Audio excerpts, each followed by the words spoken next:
players gather to cast powerful 2020 cards. Some of the oldest and most powerful in 2020. Hull Breacher, Opposition Agent, Krark the Thumbless. Battling head-to-head in snowbally non-games, they all have one thing in common: to uphold their legacy and the search for eternal glory.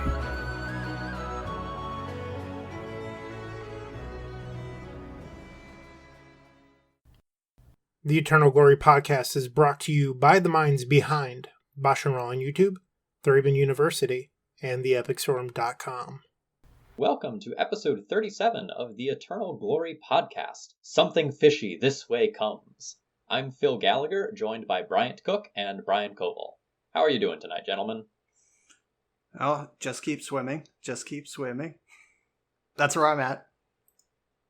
Yeah, that sounds about right for right now.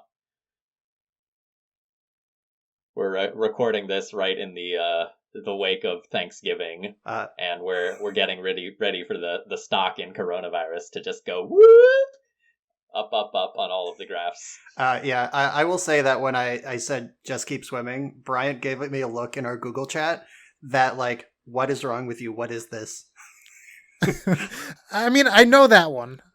So I didn't know what the Something Wicked This Way Comes reference was, like when Phil suggested the title. Yeah, I know Just Keep Swimming. I was going to make a bad pun about like how D&T players are food, not friends. I've said that many times live on stream. Yeah. It's often a massacre. Anyway, moving on. Brian, what's going on in your life? Well, school is still shut down. We got the official call about like 20 minutes before I sat down to record this cast tonight that we've gone from kicking the can down the road, like it was like, we'll be back November 25th, December 1st, December 7th, and now it's just like, we'll let you know. Like, sorry, we don't have a date. We're not going to pretend we have a date, but things are going to be closed for a while. So we're going to easily carry this into the new year. We're not going back before Christmas. That's pretty much locked at this point. I had a nice, small, chill Thanksgiving. Just kept it small. Didn't involve the whole extended family. Though I will say the dumber branch of my extended family. I have an enormous family. Both of my parents are one of 9. So I just have like 18 aunts and uncles on each side, plus all of their broods. So like there's bound to be like a rotten branch. And one of them is they had like a 18-person Thanksgiving with my aunt, who is like almost died from surgery several times in the last 3 or 4 years. Like she's barely alive, and they like schlepped her out there and just milling around. And that was with their other side of the family, not the one I'm related to. My side all knew better. But I'm very proud of my grandma, who is a lifetime crotchety Republican. She's 91 years old. She is exactly the type of person to be like, I've lived long enough. If COVID's going to get me, I'm going to go enjoy Thanksgiving. But she didn't. She turned down every offer. She sat alone in her house, and she just received phone calls from all of us. And I'm very proud of her. She could have done so many things that would have been on character, and she just didn't. So, good job, Grandma. It was a hard holiday for a lot of people. You know, this was, you know, the one of 2 times in the next month or so where people are really going to feel the pandemic more than normal. Yeah, Thanksgiving to me is always just sort of like whatever. Like I usually just go to my parents, and like I'm like, I'll be 33 in a week, and in my 33 Thanksgivings at this point, it's like, I think like 4 of them were huge. Like we really got the family together, but usually it's between like 4 and 8 people is how, and sometimes I just don't even go. My parents are like, do you want to come over for Thanksgiving? I'm like, not really. Like I've done that a couple times too. And that's not important to me, but Christmas is definitely one where people, or it's also Hanukkah and Kwanzaa and all of these winter things that people are used to. So it's going to be tough there. So Thanksgiving is like one of those holidays where I'm not actually super close with my family, so I'm not used to doing big Thanksgivings anyway. Until I started dating my significant other, and then we would do Thanksgiving with her family, which is just like a blast compared to how mine was growing up, where it was a lot of yelling to get out of the kitchen and stuff like that. So it's usually like pretty refreshing. And this year, it just felt so awkward, where like it felt like another day until we were like her parents like drove over and gave us leftovers at a very like far distance and then waved and left, and then we ate the leftovers and like went to bed. So it didn't feel like a holiday at all. It just felt like today's Thursday. Yep. Which is just like so strange. Yeah, it's definitely, it is a tough thing. I don't know what the non-American equivalent to this is. Like I know we have a lot of international listeners who don't have Thanksgiving, at least not in the way that we do or at the time that we do. But I spent Christmas in Germany last year. I just stayed in Europe after Eternal Weekend in Paris and went over to Germany, and it was a big deal. Like, even though I don't have family to gather with, like, I could tell that it was a like BFD over there, and that's gonna hit. For those of you who didn't have the Thanksgiving warm up, Christmas is gonna come hard. Though I don't know, are other countries? Everyone's doing better than us, right? Maybe they can have Christmas. Who the fuck knows? Oh, I laugh so I don't cry there. So it's weird. Going back to my significant other and like doing Thanksgiving with her family, Christmas is the opposite, where like they do a super low-key Christmas. A lot of Jewish people in the United States order takeout food on Christmas because like it's just another day. And while her family isn't Jewish, that's the like tradition that they do. They just order Chinese food every year and like watch movies. So I'm like, this is great. Like, no one's yelling or anything. It's so relaxing. So we've started doing that every year as well with them. And I think this year we're just going to order Chinese food and watch movies on our own. But like, it's really comforting not like having to stress about a large dinner or anything like that. Yeah, like I said, my family's huge, but we're scattered. So like my nearest blood relative is like 3.5 hours from me. So it's not like the whole 60 of us pile into the house on Christmas Day every year or anything. Like, normally our Christmas is pretty chill. Like, our tradition is dinner and a movie on Christmas Eve, and then we just sort of like open our presents Christmas morning and then drift off to our other sides of the house and like read or play games or whatever we're going to do, and then reconvene for dinner. So I can relate to those low-key holidays. I prefer everything to be low-key. I hate crowds basically 100% of the time. That is my personality. Weird. You have you ever been to a Magic the Gathering Grand Prix? Let me tell you how much I hate those, by the way. The advent of digital pairings, like posting the pairings to a website or push notifications through the Top Deck app, was actually life-changing for me. Like, jostling my way through the crowd to the paper pairings boards are some of the worst times imaginable. Yeah, shout out to Lincoln Baxter III for just being an absolute monster for making that. Like, that was such a quality of life improvement. Absolutely. So I don't know if you guys have also experienced this. I love Top Decked. But when you go to an event that doesn't have Top Decked, I feel like I've gone to like lower class. Like, I'm like riding the bus instead of flying somewhere. I'm like, oh, why am I doing this? Like, why am I even here? I should have stayed home. That sort of thing. Sometimes, like at the local level, like Clubhouse Cards, that's my home store, my sponsor store. I have, if they have like F&M, it doesn't really matter. They can just put paper pairings up. There's 20 people or whatever. But when they run like a big thing, like they've given away like Power and Black Lotus and like some crazy shit over the last couple of years, and they draw like 100 people. And I'm always like, just screenshot the pairings and post them on your Facebook. Everyone is likes you on Facebook, so they'll see them and it'll cut down. Like, it is very easy to just backdoor digital pairings, and everyone should be doing it. It's so easy. It's so important. My first Grand Prix I ever went to, I caught an elbow from Patrick Chapin at the pairings boards. Like, it was like a hard elbow. I remember it forever. He's a tall, lanky man. I couldn't have felt good. Yeah, he's as tall as me, but significantly bonier. And not knowing what to expect, because it was my first Grand Prix, I had a metal toolbox, like a big, heavy, like, 2.5 foot long, like 1 foot deep, like metal ass toolbox that I had like 20 decks in and a bunch of like trade stuff and dice and whatever. And that's what I carried to the LGS because like it doesn't matter. You just put it down and you're good. But I carried that thing around in my hand. I had no backpack. My shoulder was in pain. I couldn't navigate crowds effectively. I deserve that elbow. I'm not going to lie. Yeah, the day I stopped bringing a trade binder to large Magic events was a very happy day. Like, I didn't realize the stress I was putting on myself in between rounds until, like, I stopped doing it. Ugh. Yeah, there was a time in my early days where I just brought everything, and I don't know why I brought everything. Like, I wasn't going to sell it. I didn't need to build decks on the fly, but that's actually how I met Jarvis the first time. It was before a Star City Legacy Open, and he was just like, does anyone have a moat? And I was like, why, yes, I do. Because I have every card I own in my bag right now.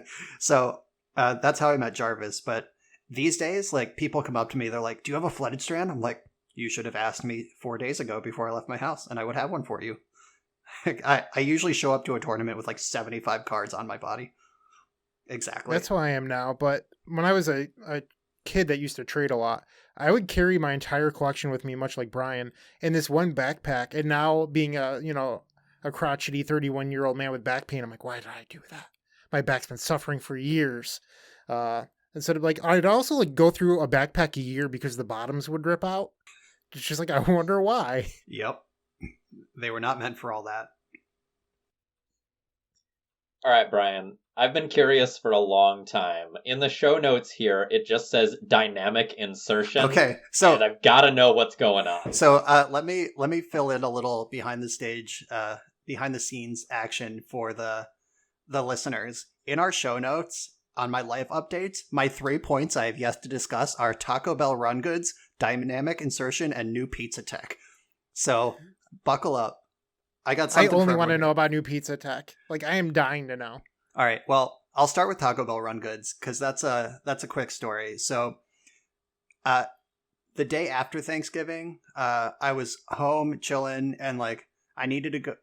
I was driving to the LGS to pick up my Commander Legends pre-orders, and I was hungry. I stopped at Taco Bell, and in the time between when I ordered at the drive-thru and when I pulled up to the pay window, their system crashed, and they were like, "It's on us.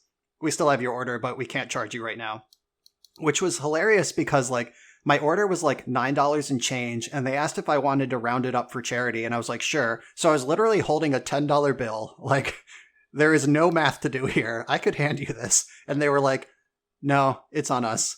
So not only was my meal comped, but they also further apologized by giving me a handful of free taco tickets. So I have free tacos on the stack for the next time I go. So that was pretty nice. I feel like it's really hard to eat $10 worth of Taco Bell. Like, I would struggle. Bullshit. It depends what you're getting. Like, are you just getting 10 $1 tacos? Or are you, like, if you get the higher quality stuff, like, if you go special, like, I'll tell you what I got. I got the $5 chalupa box that comes with, like, a chalupa, a taco, those cinnamon twists, and a drink. And then on top of that, I got the new grilled cheese burrito, which I didn't know was a thing, but I had to have. It's just like a beef burrito, but the outer layer is grilled cheese. Like they've somehow infused the genuine flavor of like a grilled cheese, like your mom used to make on the stove, like wrapped around a beef burrito. It's amazing. I imagine you have to wonder the food testing that happens for this kind of stuff, because it's like we need to find like 21-year-old gamers that are baked out of their minds and then ask them what they would like to eat right now. And some guy that was just ripped was like, man, I fucking love grilled cheese. And they're like, okay, let's write that down, grilled cheese. Yeah, but we're a taco restaurant, so how do we incorporate this? I'm glad they did. Let me tell you, it was great. All right. I will save dynamic insertion for last, and I'll talk about the new pizza tech. So I watch Try Guys with my girlfriend a lot. It's a YouTube channel, if you're not familiar. They're really great. And basically the premise is that they just do stuff they've never done before and film their experiences doing it. And they try. And they're guys, so they're Try Guys. And one of the things, it was like at home night versus fancy date night, and it was pizza night. So they like went out and built and bought these like $55 pizzas from some fancy restaurant in LA, and then they came home and made their own fanciest pizza they could think of. And they not only made a stuffed crust, like I've made stuffed crust before where you just like roll out your crust and then you wrap like cheese sticks in the crust if you get a stuffed crust. But they laid out the crust, covered the whole shit in shredded mozzarella, put another crust on top of it, and then rolled the cheese sticks around the edge. So it was a stuffed crust all the way 360, not only on the edge, but the whole way through the middle. And I was literally yelling at the TV when this was happening. like, how have I lived my life not knowing how to do this? I've never even heard of that before. So I'm excited about that.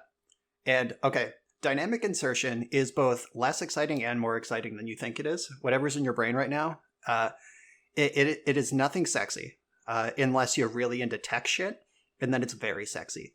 So I listened to the Conan O'Brien podcast. Conan O'Brien Needs a Friend. It's great. And they're currently running this golden ticket thing. Like, it's a golden ticket giveaway. Like, you can win a chance to but like on Zoom, hang out with Conan O'Brien and the podcast crew. And the way the golden ticket works is they use a technology called dynamic insertion, where some number of people who are listening to the podcast will get, like, in their ads, instead of ads, they'll get like, bum, bum, bum, bum, you've won a golden ticket. Here's how you redeem it. And all you have to do is listen to the podcast. You don't have to enter. You don't have to like be plugged into anything. It just like shows up in some of the podcasts and not in some of the other ones. And the way that works is called dynamic insertion. And I noticed over the summer, I was listening to a much older episode, like a year and a half old. And the content was recorded a year and a half ago, but the ads were like, oh, it's difficult times in quarantine. And I was like, how did they know that? Like, is someone like pulling the old ads and replacing them with new ads just in case someone goes back in the archive? And the answer is yes, but more automated than that. It's called dynamic insertion. They can pull certain parts and replace it for certain listeners. And they've just inserted golden tickets to hang out with Conan O'Brien in the listening experience of the podcast for some people, but not everyone. And I just thought that was fucking awesome. Yeah, that is really cool. It's sexy in a very different way than what I was expecting. Yeah. I am dynamically inserted into interest in that. Working in marketing, like, I kind of already understand how it works. Like, I'm not as impressed as I should be. I'm just like, yeah, obviously that's how it works. Like, the ads are just like, they're not built into the story. They're like chopped up. Yeah, yeah. And like, I pieced that together in my like thinking primate brain over the summer when I heard new ads in an old episode. I was like, oh yeah, obviously there must be some technology that does that. But to stretch that into something whimsical like this, I was just blown away at how much fun that is. When I decided to, be less of a boomer and join Spotify, this was 4 or 5 years ago. The only ad I ever got on Spotify was Sherry's Berries, and I don't think, like, I'll go to my deathbed remembering the ad for Sherry's Berries. Like, it is the greatest ad of all time. It's just like, need berries? Shop Sherry's Berries on Spotify, or like something like that. But like, Sherry's Berries, like, it's like, it would be tragic if like that ad ever quit running. I wouldn't know. I determined immediately when I found Spotify that paying $10 a month for an iPod with all songs ever on it was worth it. So I haven't heard an ad on Spotify basically ever. Missing out. LeBron doesn't even pay for Spotify Premium. I bet he doesn't. All right, Phil, what's up? So like normally this is the section where we talk about the non-magic things that we're doing, but like all I've done for the past 2 weeks is like eat, sleep, and breathe magic again.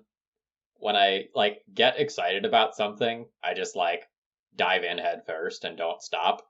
So over the past month, I've been like teaching myself limited, like really trying to get down to the fundamentals, learn theory, listen to podcasts, watch other people draft a shit ton. And I've also been trying to teach myself historic as well at the same time. So it's been the sort of week where it's like, I've got 20 minutes before dinner. Let's boot up Arena. I'm going to bed. Let's fall asleep watching a draft. And I have gotten so much better at Magic in the last couple of weeks. Like, holy crap, I have built up some really strong fundamentals that I didn't know I was missing. Absolutely. Yeah, limited is the money. I would like to share something that I was sent. It was a screenshot that just said, "We have a reader." And it was Phil Gallagher, ThrabenU, with 3 packs, with everyone else waiting on Phil.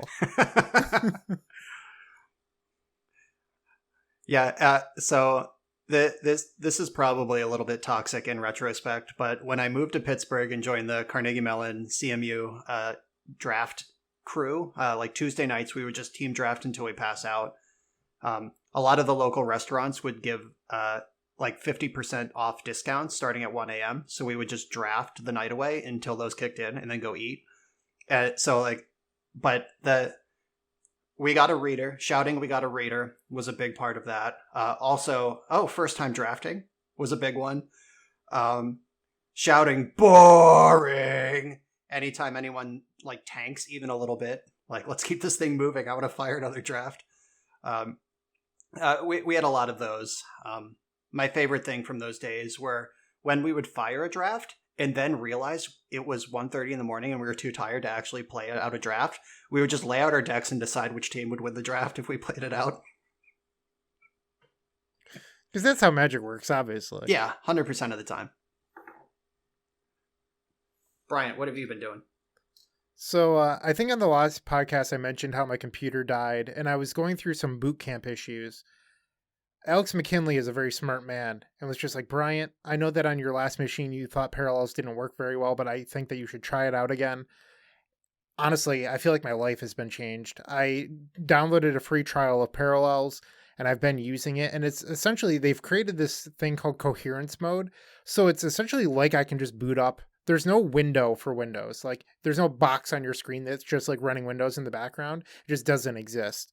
So instead, you're just running Magic Online and other programs as Windows inside of your Mac, and it's like any other program. You don't have like the Windows taskbar or anything. It's just like, it's there. It's beautiful. I'm a really big fan. So much so that I paid for the license early on Cyber Monday, 20% off, and I figured, what day would be better than Cyber Monday for every year for it to renew so I can just keep on getting that value discount? Seems perfect. Other than that, when I was transferring computer stuff, you know that stupid little clip on your Ethernet cord that keeps it in? Mine broke, and my Ethernet cord runs through my carpet, up into the closet ceiling, into the attic, across the house, down the central wall of the house to the basement, across the basement ceiling, up into a floor, into my router. And people are like, "Why don't you just replace the cable?" I'm like, "I will kill you. Like, you know how much work it took me to get that there? I will murder you." So instead, I decided to cut off the tip and then just put on a new cable tip. It was way more difficult than I expected because I was just like, I'm not going to pay $20 for this special tool that just makes it easy. I'm going to do it the hard way. So I just bought the tips, and then nothing I did worked. And I watched a bunch of videos, and it turns out that it was a 2-part issue. One, the tips I bought weren't pass-throughs. So if you ever decide to do this, make sure you buy pass-through RJ45s, because the pass-through part is that when you open up an Ethernet cord, there's 8 wires, and they have to be in a specific order, and it's not the order that the wires come out of the cable in, which makes it even more difficult. And then the other part is that the tip, if they're not pass-through, you just have to jam the wires in and pray that they go in the right order, and then crimp them. And I don't want to just pray that the wires somehow go in the right order. And then crimp them, because if you don't, you have to cut off more wire and then just keep on doing it until you get it right. So that with the pass-throughs, you get to control the order of the wires 100% of the time. So I did this. I bought the special tool for $15 and I crimped it, and it worked. And I was like, I'm a wizard. Like, this is amazing. I can't believe I did this. I created the internet, and I was so thrilled. I ran around the house for a couple laps. I was like, yes! I just felt very successful for that slight second. Yeah, there's nothing like failing for a long time to really put success in perspective. Other other than that, like, I'm an awful person. I mean, most of our listeners already know that, but I gave Jeff Bezos way more money than he deserves on Black Friday. And then I immediately felt like remorse because like all these articles started being shared in my Twitter feed about how Jeff Bezos doesn't pay his employees and stuff like that. But like it goes back to like the Walmart thing where like the convenience that it provides you towards like what the employees are being paid, it's terrible. And I like started going on this like deep dive of like all these shitty things Jeff Bezos does. And I'm like, I give him so much money every month. And I've just had this like moral dilemma the last few days. I don't know. I just felt like bringing that up. But like, I give Amazon so much money and I feel bad about it. The way I think about it is you have to pick some things that are really important to you and you fight those battles. And then some other things you have to let go because you only have so much, time, mental energy, all that sort of stuff. So you can be mad about it and then just be like, it's 2 clicks to get exactly what I need without having to go out in the pandemic. Yeah, Okay. well, they're actually opening up an Amazon warehouse here in Syracuse. So, like, Jeff Bezos will be giving a lot of jobs to people in the area that could probably use it. Don't go down that road. They're all going to get COVID. Yeah, trying to justify it like, oh, well, he's going to give a lot of jobs to my community. Like, just fuck it. Like, if you're going to use Amazon, do it. Like, the number of times, like, it's probably like every 3 or 4 months, I'll be like, I need some simple thing. And then I go out and it's like, who sells this simple thing? Something like label maker tape. And it's like, who would sell this? Target. Nope, they don't have the right size. Joann Fabrics. Nope, they stopped carrying label maker and supplies. Michael's Crafts. Then I go there, like, nope, wrong size. And I've spent an hour, I've gone to 3 stores and nobody has the shit. I just go home and click on it and it's on the way to my house. And like, that happens every 3 or 4 months, and I'm just like, why do I even leave my house? Like, it is tough too. I don't know. Like the amount of work, and if it actually paid off, like if I was making labels later that day, maybe that's okay. But Pittsburgh does have a Amazon warehouse, and I frequently get my stuff like within 18 hours of ordering it. Like, I'll be, like, ordering it on the couch at night, then I go to bed, and it's there by lunch the next day. And, like, what are you going to do? I experienced a little bit of that by my new Mac. I was like, I want an i7. I had an i5 for, the 8.5, 9 years of my previous iMac. And i7s just have more threads, so you can do more at the same time. So it's much better for streaming, for example. So I was like, okay, I want this iMac today. I'm going to drive to the Apple store. I'm going to be safe, all that good stuff. I get there and they make me go through all these tests to get inside. I tell them before I even take the test, I'm just here to buy an iMac. They're like, yeah, we have plenty of iMacs. I get inside. They have 0 iMacs in the store. They're like, yeah, the pandemic, everyone's buying up computers. I'm like, you couldn't have told me before I went inside. So I drive to Best Buy. Best Buy's like, yeah, we have them in stock. And I get there, they only have i5s. And then one of the employees tells me like, oh, well, I don't know if you know this, but stores don't sell i7s. You have to buy them online. So it doesn't matter where you go. So I'm like, on my way home, I'm going to stop by another store. And I stop there. They're like, yeah, you have to buy i7s online. So like, no matter what you do, sometimes you just have to get that stuff online, even though like you want to buy or local or whatever. I mean, not that Apple's local, but you just want it that day. Yep. There is no ethical consumption under capitalism. We all know that. What are you going to do? All right, speaking of capitalism, Rudy Summers, thanks for the donation. I recognize that name. I think Rudy Summers also bought some cards for me this week. I cracked some boxes of Commander Legends. I'm pretty sure he was one of the happy customers to buy one. I'm not going to take a crack at this next name. Who wants this? Phil. Thank you very much to Hampus G for donating to the podcast. And they said, thank you so much for all the fantastic discussion. You've quickly become my favorite podcast, and you've grown my interest in Legacy considerably. Also appreciate your consideration for non-binary folk, glad I used they, in the way you address people online. Keep up the good work. Yep. I just like to clarify, it's GNEJSE, which is, I'm not making fun of their name, like, that's cool, but the English language does not pronounce those letters in that order, so I'm just not going to try. But I'm going to butcher it and guess that it's like Guinness. Genesi? You tricked me into doing it. I wasn't going to do it. Thank you. Boom! Thank you, Hampus, for the donation and the kind words. We do appreciate it. All right, I guess I'll read the next one. This is feedback.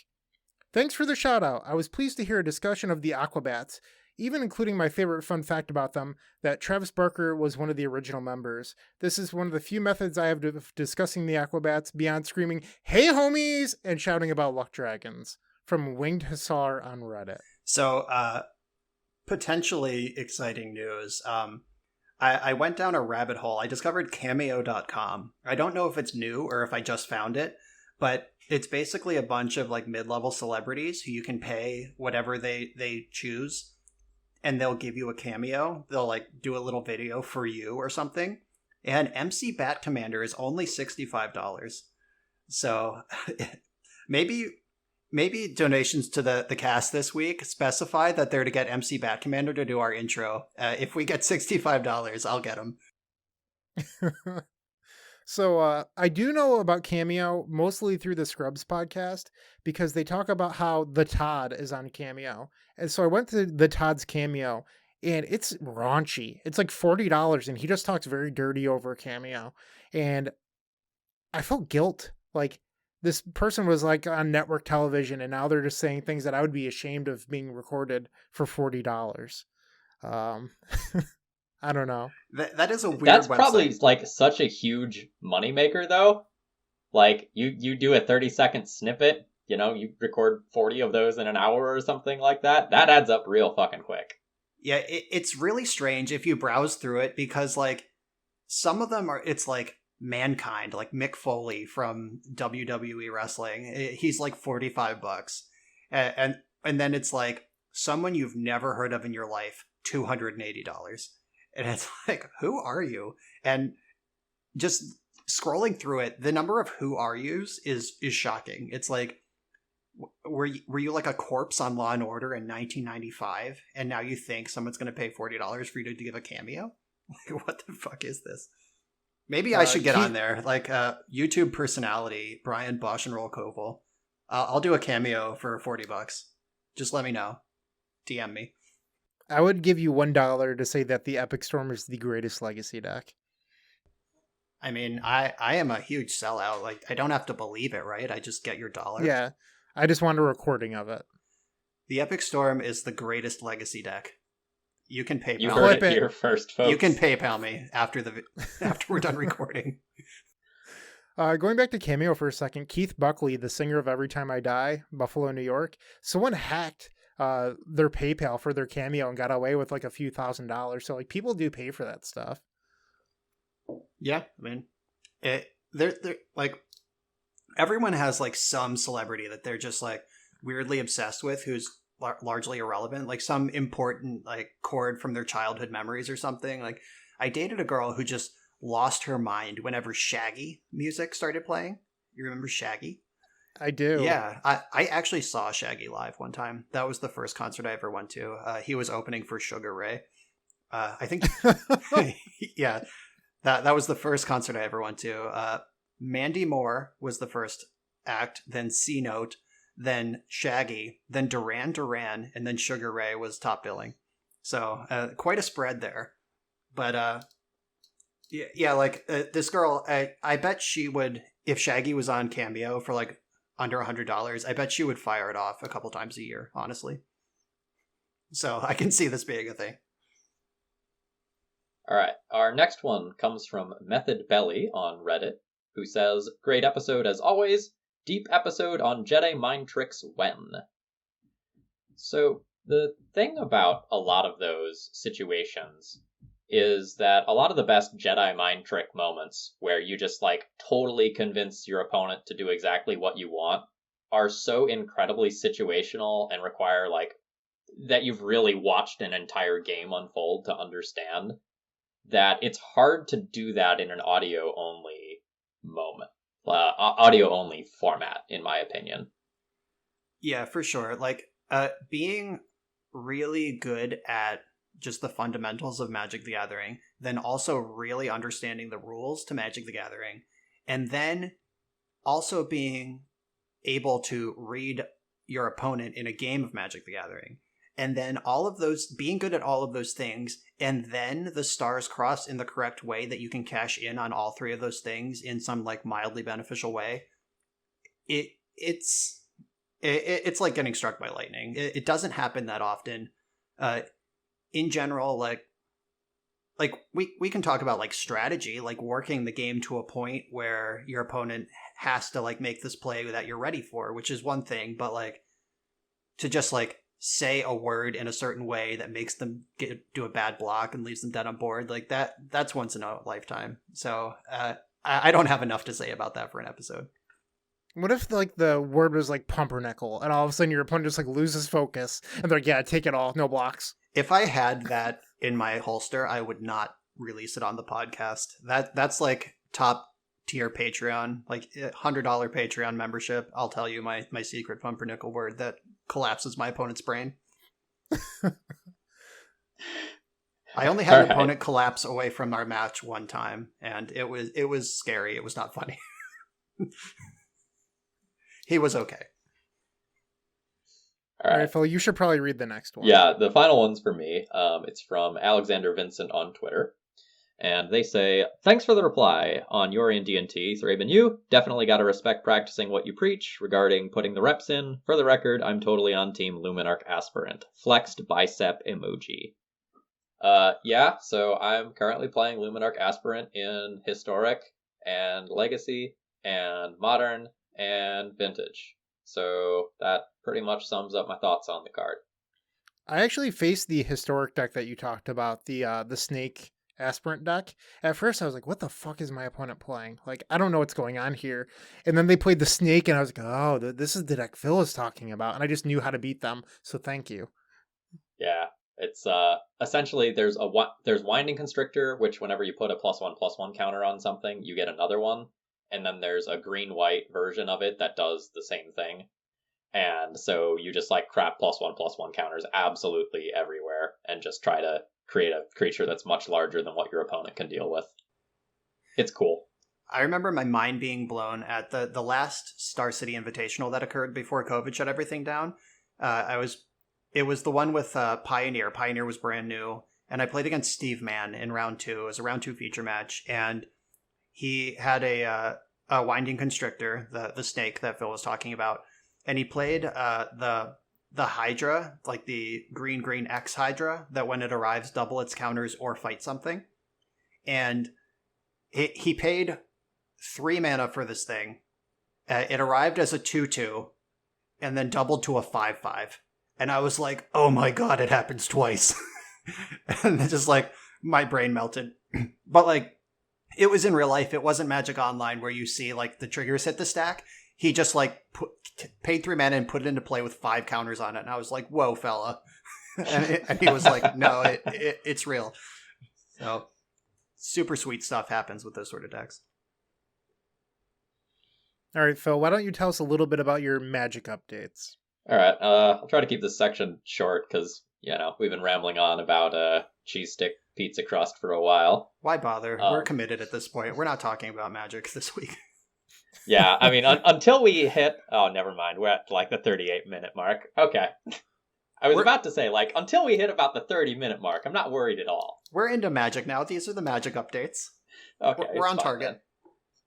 All right. So I've been actively trying to do a little bit better on the YouTube end. So I taught myself how to make thumbnails last week and some basic, like, image editing stuff.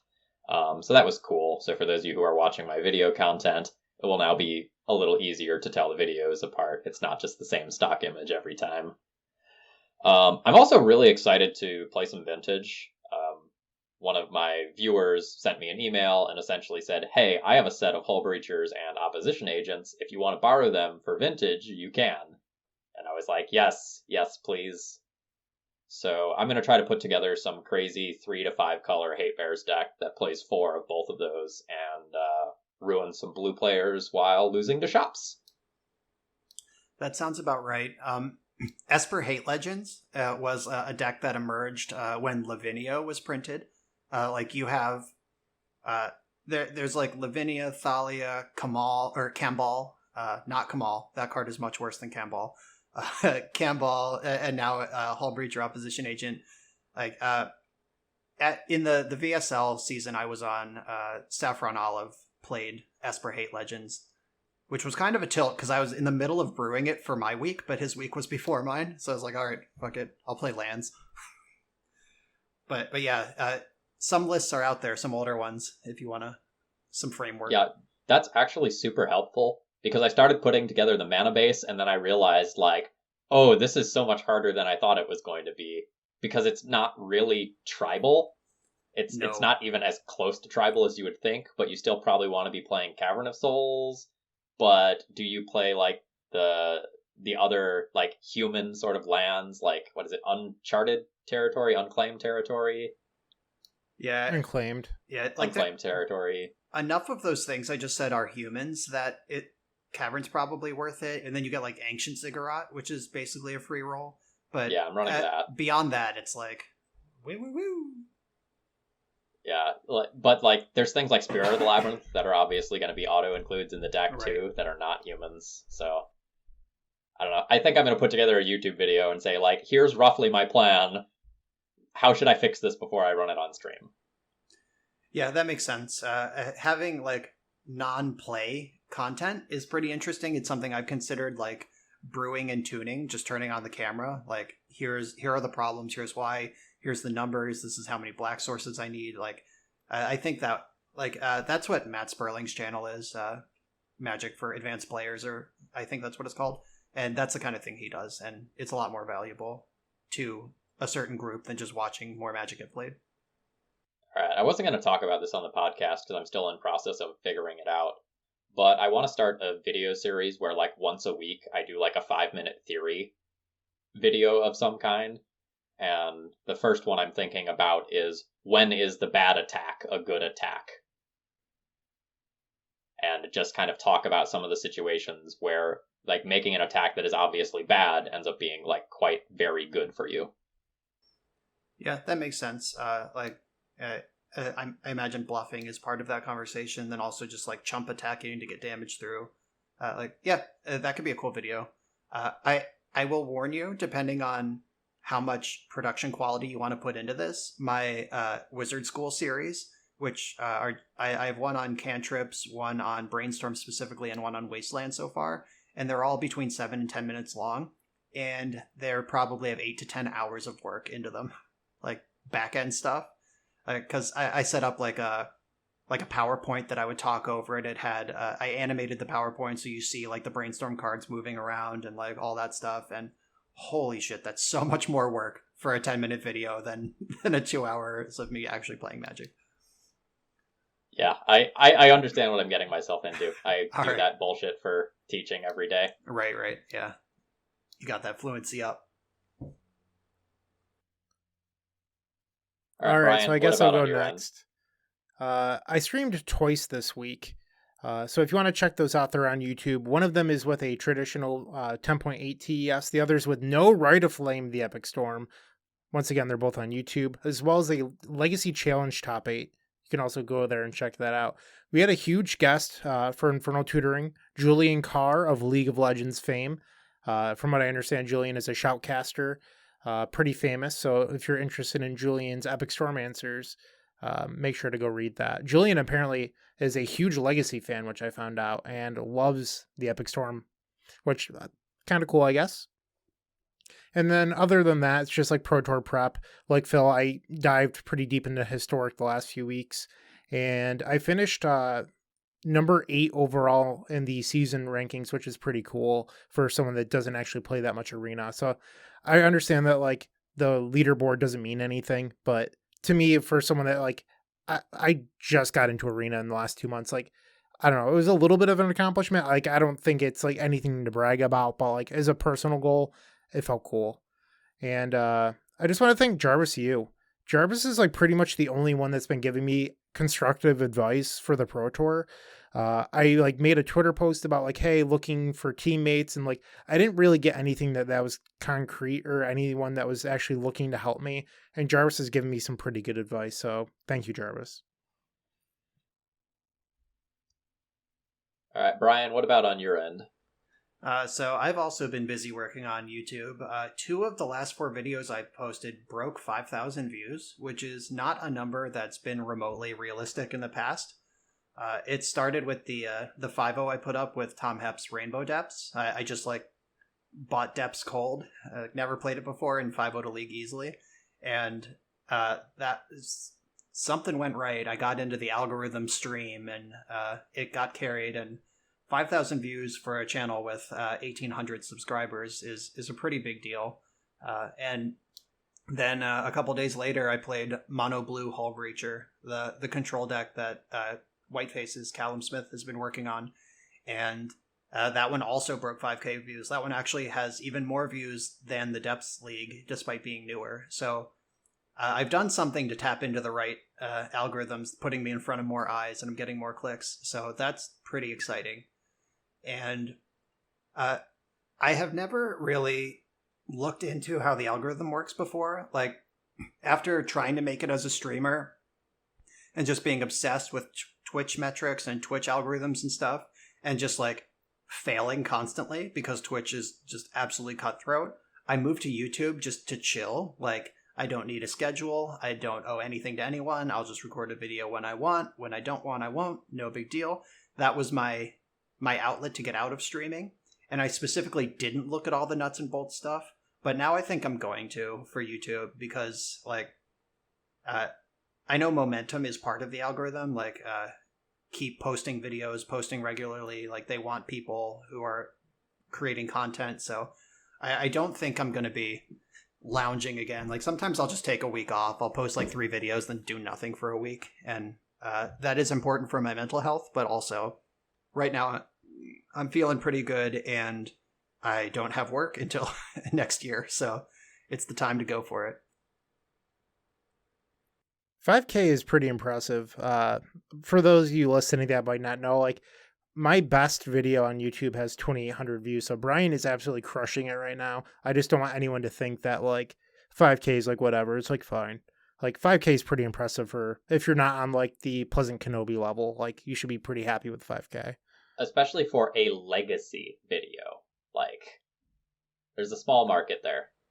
Yeah, and my videos are long, so I think I'm getting 2.8 views per unique person or something. Nobody sits and watches my videos, one-shots them, because they're frequently an hour and a half to 2 hours long. Even on double speed, that's a long video. But I appreciate the people who come back and are actually interested and see more, because I know the algorithm cares about that too. How long do you sit there? Do you come back? Do you click another video when you're done with my first one? That, all of that stuff helps keep me in front of fresh eyes. And it is pretty exciting to get a little bit of traction. And I've joked on the podcast before that I make $15 a month or something on YouTube. It costs me money to be a YouTube content creator. And while that is still true, when you break into the 5K range, it starts to feel like a reasonable hourly rate. It's hey, I'm making $10 an hour on the work I'm putting in now. That's a job at Blockbuster when I was in high school. So count it. I've worked for less. So did you rewind the tapes though? No, I never got the Blockbuster job. That was the sought after one because they paid $10 an hour. Or I think one of my friends was a manager at Blockbuster making $10 an hour, and when you're 16, that's oh my god, you're set for life. So yeah, I'm approaching that Blockbuster manager salary with a couple of videos here. So on the topic of content creation, Brian Gottlieb of Star City Commentary and also Arena Decklist podcast fame, formerly known as Game Podcast, he made a tweet this week that was there's a ton of Magic content creators and not a ton of Magic content consumers, and why is that? And then it prompted a conversation between a lot of people of why is Magic viewership so low? What can be done about it? And let's use this as our first thing to talk about today. What do you guys think? We are all content creators. Obviously, we're here creating content. I think that you framed that quote a lot nicer than what the actual tweet was. It was something along the lines of like, there's so many people, or there's so many content creators, but no one consuming content. And it was like almost in at least the way that I read it, it was more of a snarky way. Here, I'll pull up the actual tweet. At least the way that I read it, it came off as like almost like a dig. Like there's so many bad people creating Magic content. And Magic is one of those games like there's just not a lot of people that play Magic compared to large games, but it does feel like sometimes there's a lot of content producers. But it's also a way to improve your game. Like you might not be trying to teach someone, but like if you're just recording your gameplay and, you know, Phil watches my game and he's like, actually, you could have done this, this, and this better. That's a way of getting better. Like not everyone is out there trying to use it as a tutorial. So like some people are just doing it for the sake of, you know, fun or something along those lines. There's different reasons that everyone does content creation. So I have the tweet in front of me, and I think you read it. I think you brought something to reading it that wasn't there, because it doesn't seem that rude to me. It's someone very wise once said something to the effect of, why does Magic have so many content creators when there are so few content consumers? And I think about that shit literally every day. Okay. I'm not reading any implications that, like, get out of the kiddie pool, like, you don't belong here. Like, I'm not hearing any of that. And I've listened to a lot of game podcast and arena deck lists, and I don't think Brian is the type of person who would tweet something like passive aggressive like that. It's just he is a content creator and is wondering about his own hustle here, like we all do. So I think maybe I'm wrong when I mentioned this, but there's someone that said, and I think it was Phil, maybe, I don't know, I'm getting old, my brain's mush, that was like, you know, there's so much legacy content out there that I can only consume, actually it was a Twitter post, that I, someone interested in legacy, that I can only consume maybe 30% of it. But if someone that's out there even consuming 30% of legacy content, that's a lot of legacy content. And I don't think anyone has the expectations that like legacy players should consume 100% of the content. Like if you're consuming 10%, I still think that's quite a bit. Yeah, definitely. Like I don't consume a lot of content. Like I'm going to be honest, like the time that I would use consuming content, I'm making it. So there's not a lot left over for me. Like maybe in the background at work, I'll put on like coverage if there's live coverage.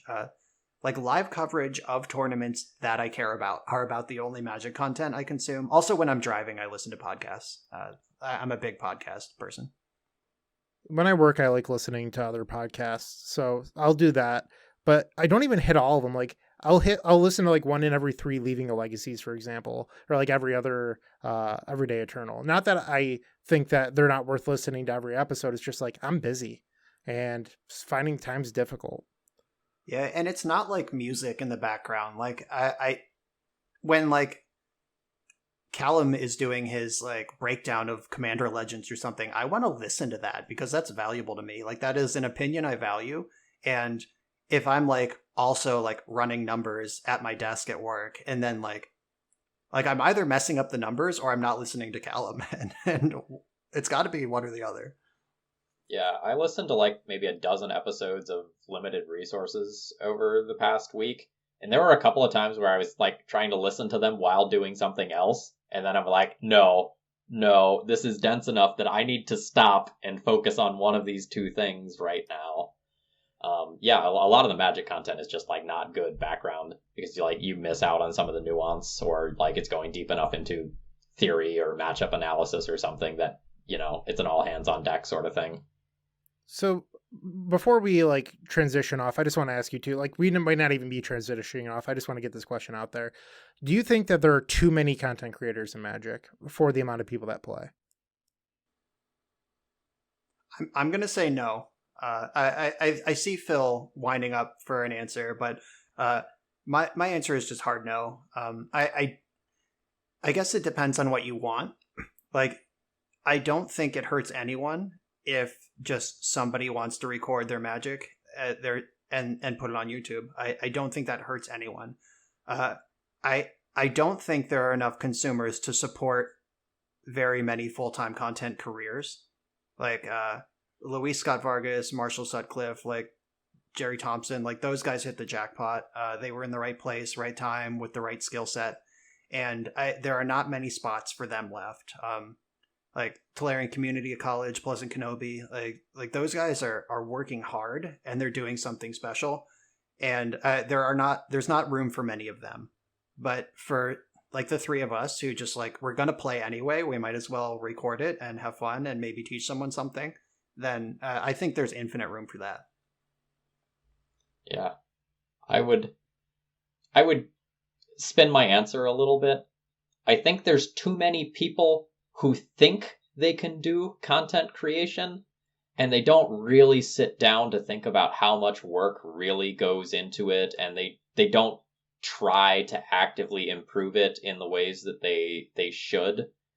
And a lot of those people end up just feeling like absolutely horrible about trying because, you know, they stream to literally 0 people while on Twitch. So I think there's a lot of people who like the sexy idea of being a content producer, but they aren't quite ready to face the harsh reality of like what that means when you're getting started, because it is not easy. Yeah, I think that if anyone is hurt by the glut of content creators, it's the people who think they're going to get rich and famous doing it. I will be honest, when I started streaming, when I started making content, it was actually because Artifact was coming, the Richard Garfield Dota card game, which died in months after launch, unfortunately. But like, I saw that as a new game. I was coming off my Star City Envy win. I had just become Vintage Champ. It was like, I have something of a Magic name, like some traction in that card game community. Maybe I can pivot that into being an early content creator for Artifact. Like, I'll be the one there on the ground floor getting it done. And like, that was my original path into content creation. Like I'm not entering a saturated market. I want to be the market day one. And I was, but that game just fucking died. So that didn't work out. And there was a lot of like pain that came with that. Like, I was streaming Artifact to like 30 people, and then 20, and then 5, and then 0. And then I was the only one streaming Artifact. Like, you go into like the Twitch page and there is only one person streaming Artifact and there's still only 3 viewers.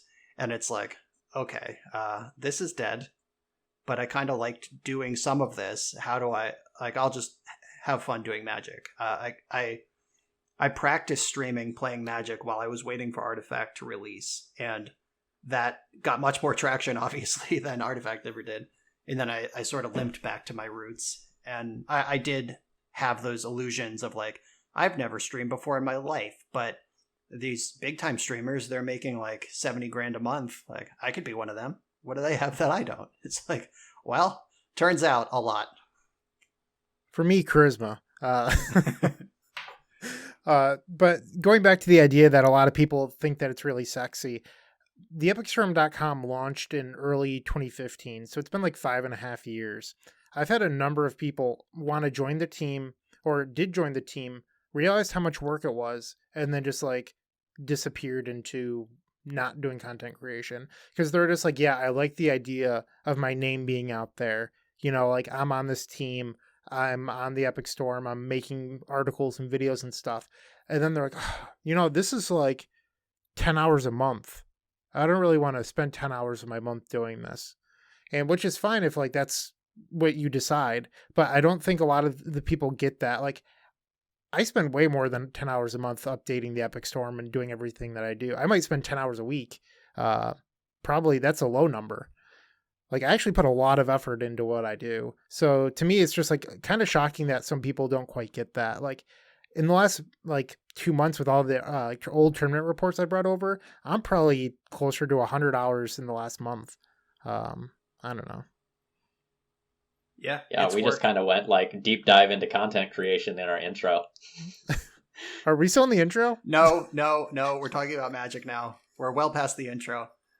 That's all right. How much can we possibly say about Hull Breacher anyway? It's okay to fill fill this episode with other stuff. It's okay. We've got like an hour to cover all our points on Hull Breacher. But it just goes back to what Brian was saying. A 5-minute video took him 10 hours. Like, people don't get that sometimes. And they're just like, yeah, I can make a video, whatever. Yeah. And like, when I was streaming too, like, even like the things you don't think about, maybe you did think about them, but you didn't think about them enough. Like your background, like what your viewer actually sees, like your overlay, like all of that stuff. There's a ton of work. Either you can buy one that's pre-canned, but that costs money, or you have to learn how to like be a graphics designer, basically. And if you have those skills, that's cool, but I don't. Like, if you go back on my YouTube channel and pull up my dumped stream VODs, like, you will see like bare bones, like there's just like my face over a black background, that moto screen, and like a chat box, and like some random shit popping up, like some gifs of like a panda rolling down a hill that I found that I thought was funny for new followers.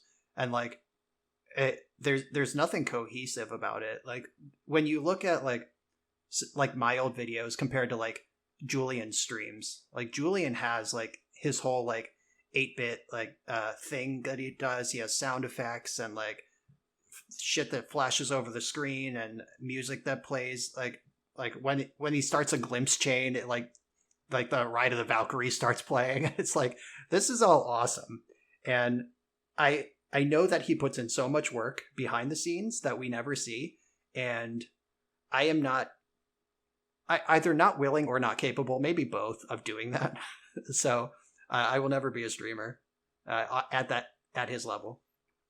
The hours that Julian puts in while the Legacy Premier League is going on, it's insane. Like, some of those conversations I've had with him about like the number of hours of sleep he's getting, and like the condition he's in when he goes to work after like staying up for what is like late in American time and what is just like wee hours of the morning for him. Like, it is dedication.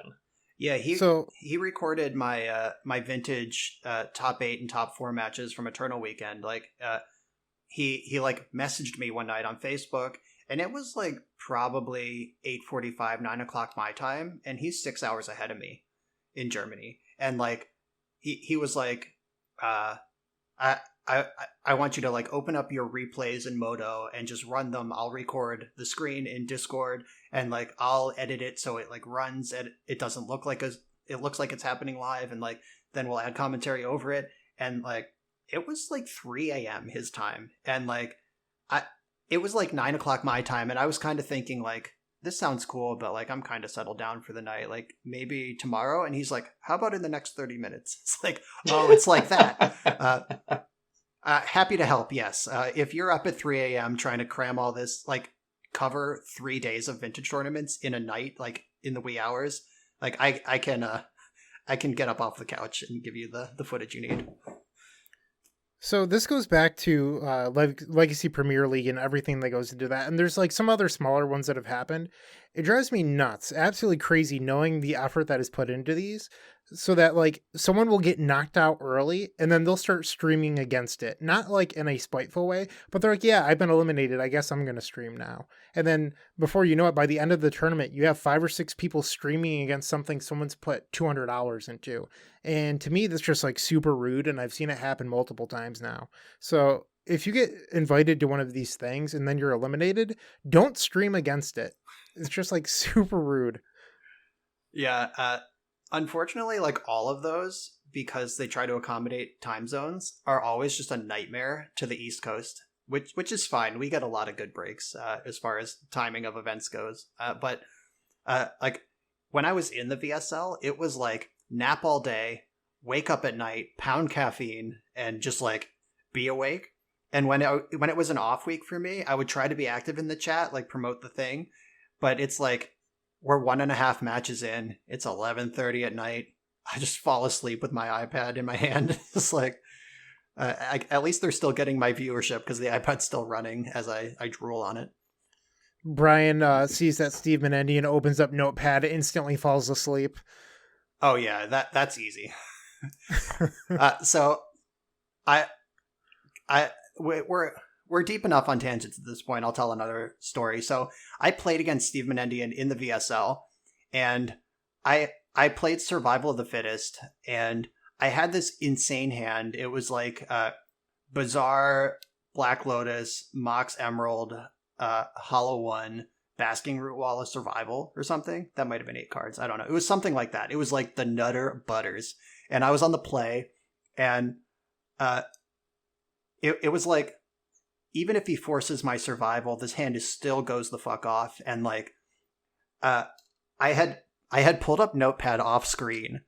I was gonna just like drag Notepad onto the screen and just type like LOL wham wham wham wham wham, or like something like all caps, just like Vengevine, Vengevine, Vengevine, Vengevine. It's just like something trolly for the group. And then Smenon forced my Lotus. And I was like, God damn it. This actually collapses this nut hand. Like, now I could just like activate Bazaar and pass the turn for the most part. And I don't get any Vengevines. And yeah, it was very disappointing on me, but nobody ever knew that happened except me. I was ready. Oh, that was worth it. All right, should we get into the actual topic of this podcast, an hour and 5 minutes in? Okay, so now, after all of that, we're actually going to go into our primary topic of tonight, which is kind of everything Hull Breacher and related to it. Although, oddly, we're not going to start with the Little Merfolk itself. We're going to start with kind of the implications of this set and the secondary market on Magic Online. Over the past few years, and really in the past 2 years in particular, the supplementary products on Magic Online have resulted in some very, very expensive and hard to acquire cards. This set was very bad in particular because it had, like, a lot of Eternal playable cards, or at least cards that people wanted to be testing. It was enough that, like, the rental companies were having trouble getting them in, and people who were trying to buy the cards at literally any price could not find them. Phil, you said supplemental sets. I don't even know if that's true. Earl is still like 65 tickets in that for a very long time. It was like 80, 85 before it was banned in other formats. So I think it's just like chase cards in general. Like Seasoned Pyromancer, I know that one's from Modern Horizons, but that's still 40 tickets for a card that barely sees any play. Are you serious? Yeah, I just sold one. I opened it out of a chest. 40 tickets. Huh. So, I wrote down a couple of examples that I was going to talk about in a bit. I'm just going to bring them up now. So, Force of Negation from Modern Horizons is still 79 ticks. And Allosaurus Shepherd from Jumpstart is 56 ticks. Yeah, and I just want to say on Allosaurus Shepherd, there are not that many people playing elves in Legacy on Magic Online. And there never have been.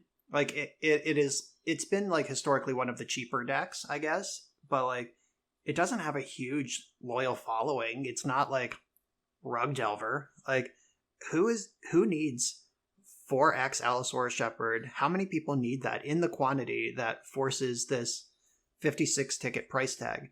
And when it dropped, it was, like, over 100, and people were willing to pay it, and they didn't exist. Like that, it was just, like, absurd. I guess this opens a blind spot on my information. Are people playing Commander on Magic Online? Like, I know it's supported, but, like, is there They just added, like, a league. Maybe not a league, but, like, I guess it's a league for Commander. But that said, Jeweled Lotus started at 40 tickets. It's now below 20. It's at, like, 18 and a half right now. Because, like, there isn't a need for Jeweled Lotus. Like, you get your one, and then you don't need any more. So, to answer your question, I don't think Commander's driving prices on Magic the Gathering Online, at least not yet. It could be in a few months, because they just added in these leagues, like, last week. But I don't think it's made an impact yet. Yeah, I definitely noticed the Jeweled Lotus, because I've been following the online prices for the last week and a half, because obviously I'm interested in acquiring the cards. But then I busted 2 boxes of the set in real life. And the price, like Jeweled Lotus IRL, so I actually have it up right now. Jewel Lotus, 21 tickets on Magic Online, and dropping $77.87, so $78 in real life and rising. Like so I think that's a good indicator of whether or not Commander is driving prices on Moto or not, because like why would the purely Commander card, like Jewel Lotus does not have text outside of Commander, and it's just dropping. But at the same time, like you said, it's still a 22 ticket card or 21 ticket card and change, and you only need one. It's not like in real life where you might need one for each of your Commander decks. Like you literally need one, and it's only in that format. So I don't know what that means. I'm not an expert in this, but did you do any of the Commander Legends drafts? Oh my god! Don't remind me. Yes. Did you? I did a lot of them, but I never actually played one. I saw a Michael Ellington Noble play one, and Mike's board state, it was wild. Like they actually split it into 4. Like your 3 opponents are on top. If there was more than 5 permanents on the battlefield, good luck. Like I don't know how you would tell anything apart because it's so small. Yeah. So I joined the first one. I figured like historically, like I'm pretty solid at draft, so. I will invest like the 30 tickets up front or whatever to join a Modern Horizons draft, because I think that between redrafts and winning and opening cards, it's worth it. So I jumped into the queue, not quite understanding what it was. Like I knew it was multiplayer, but I will be honest, it did not occur to me consciously that we'd be building Commander decks. So I figured it out pretty quick, and then I was like, oh yeah, that makes a sense, obviously. Like, I did know that somewhere in the back of my brain, but it was not fresh in this moment. And so we're building Commander decks, and then my question was, like, how many cards do I have to put in this deck? And I'm glad I looked it up, because it turns out it's 60, or else I would have been building a 40-card deck during draft the whole time. And then I drafted, like, to build a good deck. I was not just rare drafting. I wanted to experience this. I spent a lot of time tuning my deck to the perfect 60 cards that I was happy with. I even made this really disciplined decision of I had opened the mythic rare Acroma, and I had also opened some like Cleric Legend, an uncommon Cleric Legend that puts +1/+1 counters on your creatures when it comes into play, and when creatures with counters on them dies, you get spirits. And I made the disciplined decision to make that my commander instead of Acroma, because it just worked better with the deck, and I was really proud of all those little decision-making things. And then I joined the queue, and it took probably like 4.5 minutes to get around the first turn cycle of just like everyone goes land go, land go, land go, land go. That took about 4.5 minutes because all 4 players need to click through all of the priority stops they have. And like after that first turn, I was like, this is kind of miserable. What am I playing for? Like, I think I can win. If it's a pile of Commander Legends packs, I'll keep playing. I'll put up with this. And then I looked it up, and you're playing for play points and friendly trophies. There are no packs involved. And if you get, so I'm trying to figure out where to start with this because it's a fucking mess. But so first of all, I guess I'll start with, nobody wins. There is no winner. When you lose, like when you leave the queue, you vote for the player who you thought was the most fun, or you liked the most. And it's like, what does that mean? Like, are they going to vote against me because I killed them? Like, I joined this queue to kill people. I built my deck to kill people. So that turned me off. And then it's like, okay, let's say I'm super friendly in chat. I play like group hug. I make the funny play instead of the good play most of the time. Like I game this. What am I playing for? It turns out you have to play in 3 pods. It's not even 1 4-person pod. You need to play 3 4-person pods. And at the end, if all 9 of your opponents voted for you as lots of fun, you get 300 play points. And it costs 200 to join the queue. So we're playing for, like, this is hours and hours of your life. Oh my god, just like staring at other stuff happening and trying to figure out what tiny shit is happening on the screen. After reading what the prizes were, I just conceded on turn 3 of my pod. And and it made me vote for who I thought was the best. So it was like I've seen everyone make their land drops, and one of my opponents actually assembled like I guess I don't know if they're like sisters or cousins or lesbian lovers or what, but there's like a green wolf lady and a red wolf lady who are partner legends, and somebody actually drafted both and built a deck around them, and I remember thinking that was cool, so I gave them my vote just based on who their commanders were. But like, not only that, but like I quit. And in the chat, immediately people are like, question mark, question mark, question mark. Like, where are you going? What happened? And I'm just like, I don't want to engage with this. So I left thinking it would be done. But I continued getting the little Moto pop-up notification of like, person sent you a message. Person sent you a message. Person sent you a message. But you can't click on that and reopen the game because you've left it. So I just like, for the next hour and a half, got pop-up messages anytime someone left in that game, talked in the chat. And oh my God, what a horrible experience that was. So my TLDR of this that I wrote in the show notes was just miserable for everyone involved. You have the people who are just rare drafting the set to try to find these chase cards and sell them or get them for legacy or vintage. You have the commander players who are like trying to play this format and have fun with it, and then like everyone is rare drafting or dropping and not actually playing matches. It's a mess. Yeah, like luckily it's not pod play. Like if you drop, it'll pull from the pool of people still in the league to create a 4-person queue. Like you don't ruin the experience of everyone around you by rare drafting and dropping, except you make their decks worse because you're just rare drafting and dropping. And after my one mistake trying to play and then seeing the prices of the cards, I did do a number of rare draft and drop strats, and I never hit a banger. I think I was converting play points into ticks at like a 50 to 70% rate, like 200 play points to join is effectively $20, and I would be getting like $11 to $14 worth of cards out of a draft, which like if you have a lot of play points is fine, but that's not an experience I want to have. That sucks. I did a lot of that. I had 2,500 play points, and I'm like, I need Hull Breachers for vintage. I'm going to do this. I got to literal 0 play points without getting a Hull Breacher. Oh my God. And then I was like, I'm going to do a couple with tickets, and then I'm going to stop. So the first one I did with tickets, I hit a Hull Breacher, and I was like, yes, deserved. And I was like, okay, I'll do a couple more. And I'm like, I'm literally just lighting tickets on fire. Because like the first couple days, you were right that like you would get, 50 to 70%. Towards the end, like 3 days later, 4 days later, I was entering with 20 tickets and getting like 3 or 4 back for my pool. And I was rare drafting. I was like, what am I doing? Like, so I had a pretty stocked account, and now I'm like bare bones. Like I sold some stuff so I could enter a challenge this weekend. So like I just wasted. Yeah, it was a terrible idea. I should have just outright bought the Hull Breachers in the beginning and not have like. I should have accepted the $300 loss because that would have saved me money. Yeah, 2,500 play points is $250 effectively. If the alternative is joining events with tickets, it's like a 1-to-10 ratio. It was terrible.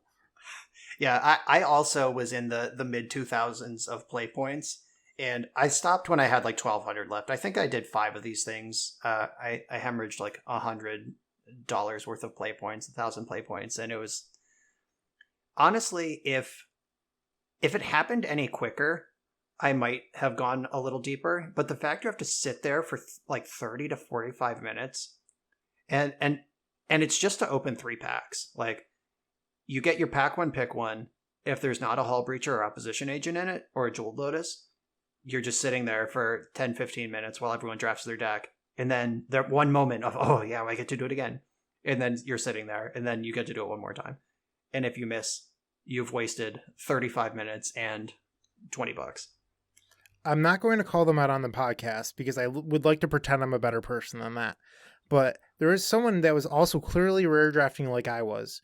I was in 4 different draft queues with them within like 3 or 4 hours. They did the same thing in every one. And like they're a known Magic player where they would just let it run in the background without making any pick and letting the timer run out and it auto selecting. I wanted to tweet at them calling them an asshole so badly because I'm like, you're wasting my time right now. Just like don't join and then not make picks. Like if you're going to join, make your fucking picks quickly. Like, otherwise you're wasting everyone's time. You were wasting your own time. It sounds like they were smart about it. I mean, obviously, I agree it's super douchey, but yeah, the whole experience was awful. Something, something, something. Think about how what you do impacts the community you're in. Something, something, Right. something. Anyway, all of The this golden is rule. to say that hull breachers are still above $100, and opposition. Not true. No? Not true. Yeah, they're down. I have the set up on Goldfish right now. It's Hull Breacher is currently 58.25. It's down 15 tickets since this morning. I bought one yesterday at 65. Yeah, I was thrilled. Yeah, so it is dropping kind of quickly at this point. So the trajectory, I'll fill you all in because I have that up too. It started at 18. Like it was born already kind of expensive. And I remember day one Jarvis tweeting like, I'm buying Hull Breachers at 18. And I was like, that sucker if he just waits a week. But little do I know, Jarvis was smart. So it started at 18. Just over the next 5 days, it got up to 107.6. That was the peak. And then it dropped down to 85, back to 102, down to 96, back to 106. And now it's been steadily declining over the past 4 days to its current place, which is just under 60. So that's the trajectory we're talking about here. And like the thing I said about like Jarvis buying them for 18 on the first day, I should know better by now because I was the one that's like, LOL, these idiots paying 28 tickets for Ren and 6. Just give it a couple weeks. Like a couple weeks later it was 110, and like Uro like 30 ticks on pre-release. Like yeah, you suckers! It just shot straight up to 80 and has barely come down since. Like all of these, Ren and 6 is still like 95. It's yeah, a lot. It dipped when they banned it, but then like people remembered it's actually a modern card. So I was not punished. Like I have the thought every time that a ban list is announced that like I could make the move, I could sell the thing, then I could rebuy it on Monday afternoon when it's 20 ticks cheaper or whatever. And I never do. Like I prefer to just stay the course. I think over the years, the amount of money that like I've gained when they don't ban the card versus I would have gained when they do ban the card is pretty even. So my policy is I don't play that game, but I thought I got wrecked on Ren and 6, and I just like refused to sell them. It was like a tilt thing, like a sunk cost. I was just like, I own these things now. They're going to go down to 5 ticks and I don't give a shit. Like I earn these. Like my entire Pauper Premier League prizes. Like I got like 150 packs or something for the Pauper Premier League, and I spent all of that on Ren and 6s. Like I just yeeted all of those packs, bought Ren and 6 and no other cards. But like it's crept back up, so not mad. Since we are talking about the secondary market, I don't know how much vintage is driving the price of Hull Breacher. It's doing it somewhat because a lot of vintage players online want 3 to 4 Hull Breachers. If it's restricted in vintage, not that I'm saying it should be, but if it ever happens, this is a card I see just plummeting. Like it's not like it's somewhat playable in Legacy. Like I've faced like the Urza Echo deck that obviously has it, and like I've run into like Miracles with 1 to 2 copies and like Snow with 1 to 2 copies, but it's not like a 4 of modern playable. It's not legal in modern. Okay, well that would explain why. Yeah. Bad joke. But like it's not like a format all-star, I guess is what I'm trying to say, outside of vintage. Like Legacy isn't playing a ton of it, so I don't see it retaining value if it's ever restricted in vintage. Yeah, that might be true. And online prices, because Legacy and vintage are competitive formats online compared to just like passing curiosities in real life. The tabletop price of Hull Breacher is $30, and that's like on the rise, kind of. Like I bought what I needed to singles from Commander Legends. Like I like the extended arts. Like I like that most playable cards have extended arts now. Like I'm into that. I'm a casual. I like that. And so I bought like my full art Hull Breachers and full art Opposition Agents and all the the blue and white courts, like the cards I thought I might play. And I think I got all of it for like the price of 1.5 Hull Breaches on Moto.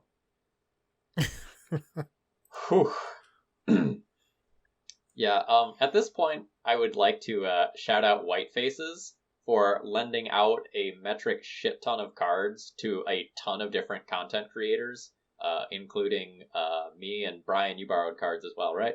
Absolutely. Or did you? Yeah. Yeah, I tweeted last week, like, when Hull Breacher hit, like, 80 or whatever, I was like, well, I was gonna record some Hull Breacher decks. And right away, the Legacy community just showed up.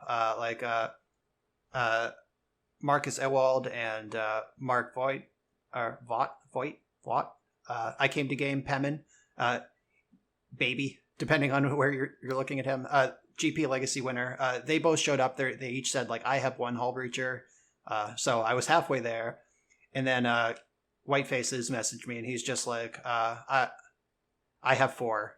And I played on his 4 Hull Breachers for like 2.5 days. I recorded a couple videos. I think Phil borrowed them after that. Like, I think Callum just propped up the entire week 1 Legacy content creation game. And big shout out to him. And the Legacy community at large. Like, y'all show up when you need to.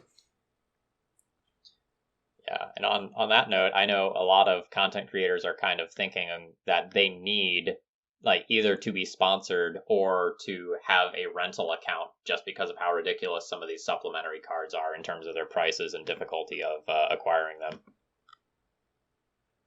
Yeah, I mean, sponsorship is something that I just, like, forget exists a lot of the time. Like, I have a sponsor for paper cards, but it has not occurred to me to just, like, message Mana Traders or whatever, because I know they sponsor a lot of people, and it would be nice if I didn't have to worry about Allosaurus Shepherds and Hull Breachers ruining my life. Yeah, I have no doubt you can pick up either a Mana Traders or Card Hoarder sponsorship. Yeah, we'll see. I'll pursue that, but, like, I'm at the point where, like, and Phil has mentioned this too, like a $500 rental account barely covers a deck with like 4 Hull Breachers in it. Like, you need to own some cards on your own. Like, that's not going to get there.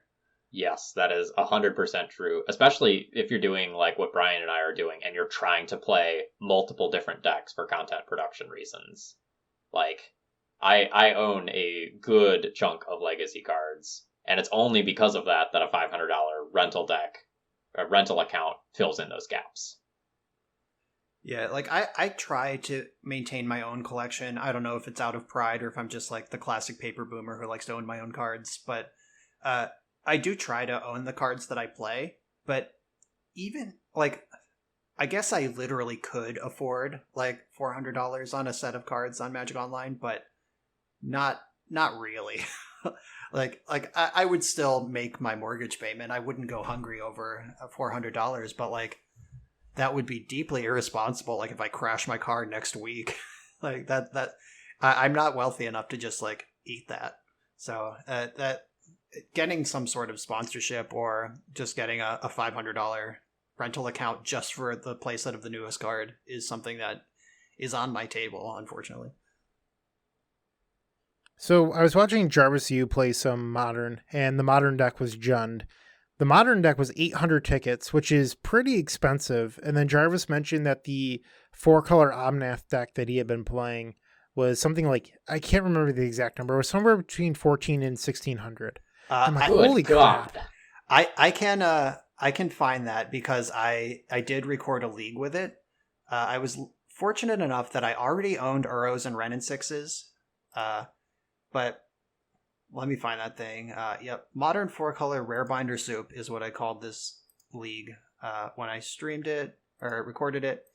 And the lists in tabletop, $1,348. On MTGO, 1,087 ticks. That's a lot. Yeah. Like, the deck I recorded today was... I recorded 2 leagues with a Modern deck today, and the deck cost like 300 tickets in paper. And this one is $1,000 more than that. What the fuck? Yeah, just coming full circle for a second. You remember when we talked about some of the like harsh realities of being a content creator? This is some of the shit that goes on behind the scenes that you usually don't hear too much about. Yeah, so how I said that I just streamed Magic to warm up, like practice streamings for when Artifact came out. I did not have a Magic Online collection when I started streaming. Like I had some Pauper decks and I streamed Pauper a little bit, and my friend Alexis came over once and she had like a unlimited Mana Traders account and we played some Legacy one night. And after that, it was like when I realized I was going to be a Magic content creator, it was like, okay, I'm going to stream tonight. I said I would stream Rug Delver. Guess I gotta buy Tarmogoyfs and Wastelands, and like I was like hundreds and hundreds of dollars in the hole just to build the decks to then stream to 20 people or whatever, and that is a big part of content creation. Also, getting to the point where you can be sponsored is pretty critical. That's a huge level up. Something that I've considered doing that I've never pulled the trigger on is emailing Card Hoarder and saying like, hey, I will run Card Hoarder ads on my website if you give everyone on theepicstorm.com a loaner account to play with. And I've like dealt with it because like, one, people donate for the site annually, and I feel like running ads, like it betrays that a little bit. And two, I just don't know if I want ads on my site, but it's something like I've gone back and forth with. Like my writers would certainly appreciate loaner accounts for free. Like, why not? But I don't know. I don't even know if they would agree to it. It's just like something I've thought of. Yeah, I mean, at some point, you gotta like you reach a critical mass when like you staff writers. Like that's something to keep in mind. Like I'm just me. Like if I had to pay an editor or anything, or like all of that. And I feel weird asking people to work with me because it's like, should I pay them for their time? Like if they're hanging out with me for 2 hours of their time and then I'm posting the video, like I'm not making like this video might get like 1,000 views and I make $7 off it or whatever. But like, should I give them 3.5 of it, or should I value their time at like, $30 an hour or whatever that they think their time is worth? I think it's more of a, you scratch my back, I'll scratch yours. Like at some point I'll ask you for something or whatever like that. Yeah, I think among content creators of the same of this level, like the mid-level people like us, I think it's a very like quid pro quo kind of thing.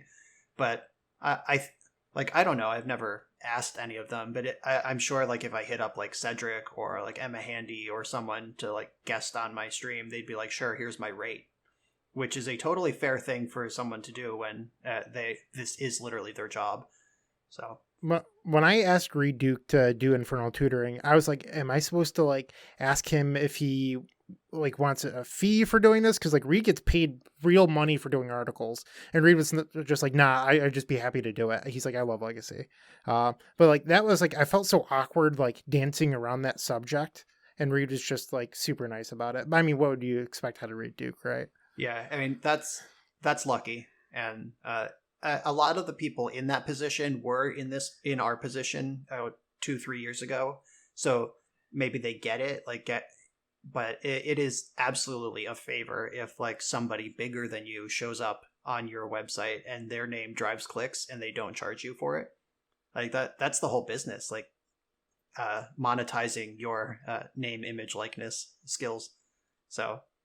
Yeah, that's definitely something that I am not at a level where I need to consider yet, but maybe close to it. All right. I think we're actually probably ready to actually start talking about like decks now, right? What? All right, last 5 minutes of the podcast. Let's cram them. Yep. All right. Deckless sideboard guide. That's why people show up. Bread and butter content creation. All right, so let's talk about the impact that Hullbreacher specifically has had on Legacy. And I know, Brian, on our previous episode, you kind of had a called shot, right? Yeah, I in the last episode, I said that I couldn't remember its name. I said that 3 mana black card, but Opposition Agent is what I meant. And I talked about how Twitter just lost its damn mind about Opposition Agent. People were like, posting in like the Leaving a Legacy Facebook group. They're like, if this is what Wizards is printing, I'm quitting Magic. But they say that every set. Like, it's the same idiots who say that sort of thing. But like, people were losing their shit over Opposition Agent. And like, Lawrence Harmon and I we had a Facebook chat going. He messaged me. He was working on his article for CFB. He wanted to bounce some stuff off me. And we were both just like, yeah, I think this card is too expensive for what you get out of it. And like 3-drop in Legacy? Are you kidding? Like, this is a show and tell format. Like, come on. And like, so we were pretty low on Opposition Agent anyway. And then they spoiled Hullbreacher like a day or two later, and I was like, holy shit. This thing, if anyone should be mad, it's about this thing. And Twitter was silent. Nobody had a thought about this. They were like, oh, that's cool. It might go into Urza Echo builds. And I'm like, what? Have you seen this card? It's an easier to cast Narset with Flash. Like that. This Hullbreacher was always the fucked up Legacy card in the previous season, but a lot of people missed it. So going back to that, Court of Cunning, that's the blue one, right?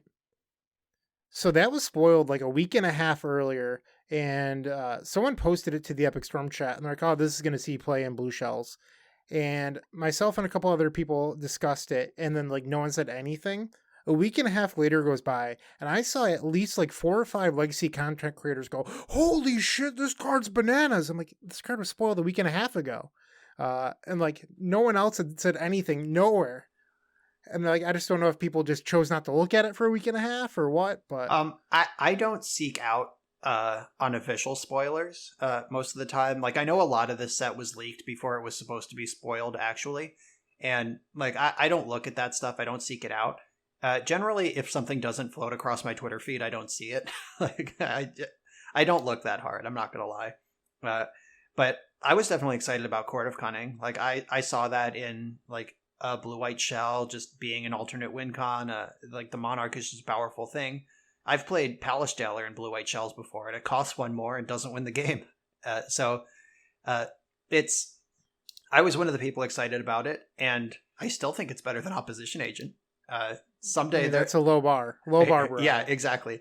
I was honestly shocked. I went to and I got excited about the white court the next day too. And I was like, whoa, blue court and white court, you could be like Monarch and just hide behind the monarchy, like buy your moats now. Like this might be a deck.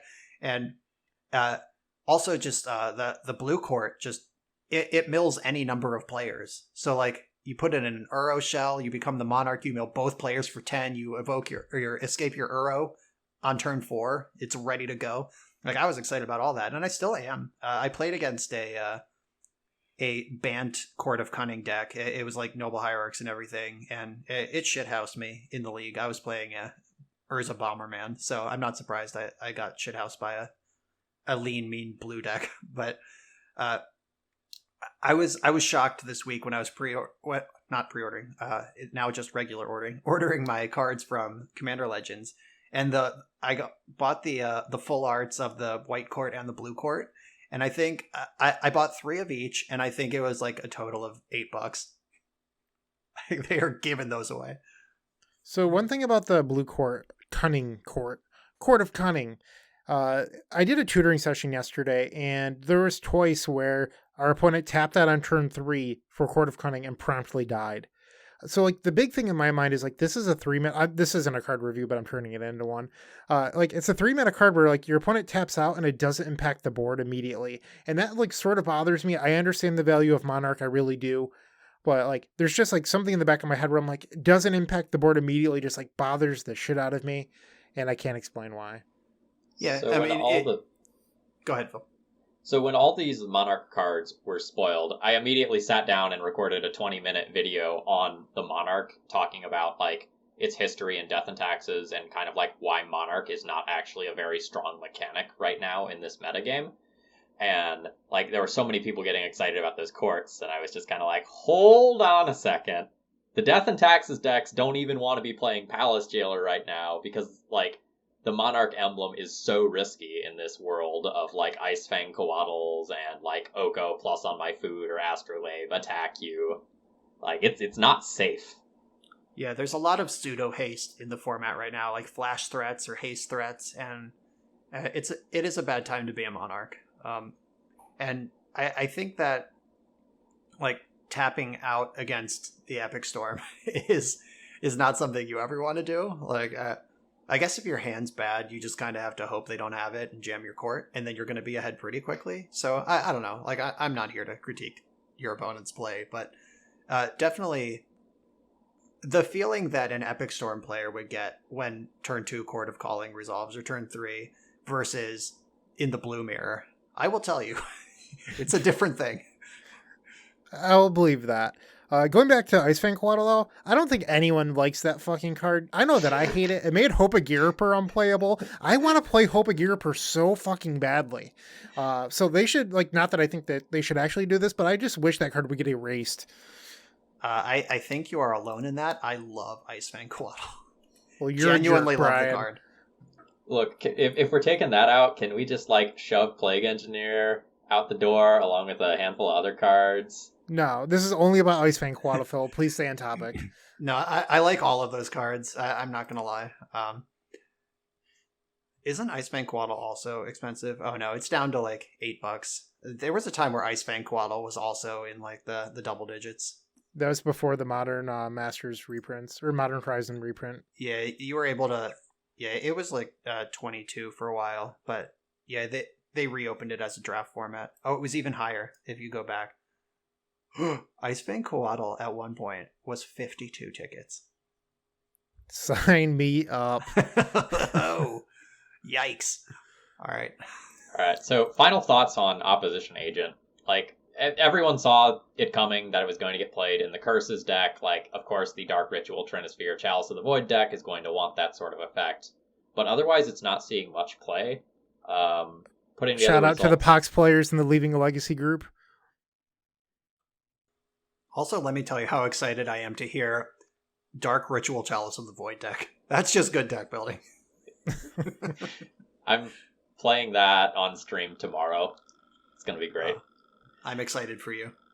It will be. The viewers love it. I don't know why, but the mono black videos overperform by a huge margin.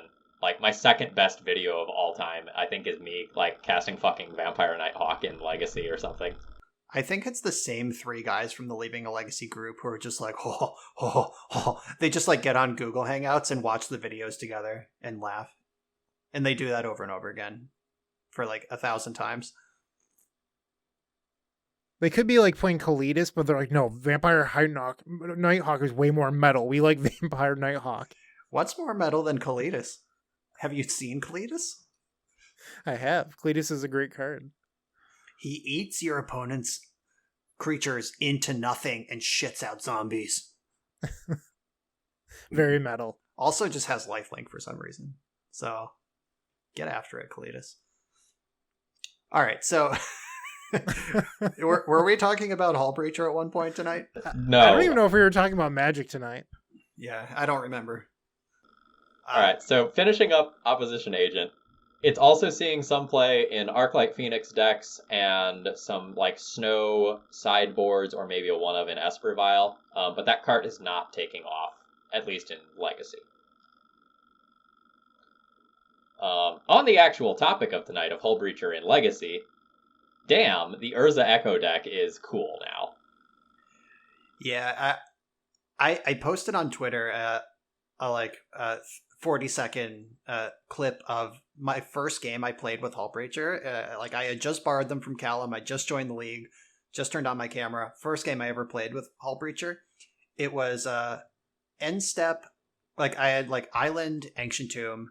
I went in their second end step. I cast Hull Breacher. I untapped. I cast Karn. I wished for Lion's Eye Diamond. Spun Echo of Aeons out of my graveyard. Got 7 treasures. And cast another Karn, who was able to wish for a Mycosynth Lattice and cast it. It was just like, oh baby, that was something. Like that was so sweet. And I hate that deck so much. Yeah. So another behind the scenes look. Phil and I frequently share like Urza, Stompy, Chalice of the Void style decks with each other in the Eternal Glory Facebook chat, and Bryant's always like, You guys are donkeys. I hate you so much. Why don't you play Rite of Flame once in a while?